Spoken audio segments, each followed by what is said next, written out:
Working with CAD data from a variety of sources is critical to getting your job done.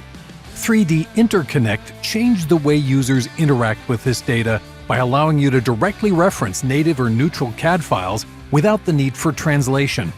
SOLIDWORKS 2020 simplifies the workflow using these native and neutral CAD files by allowing you to now drag and drop them from Windows Explorer into your assemblies like any other SOLIDWORKS component.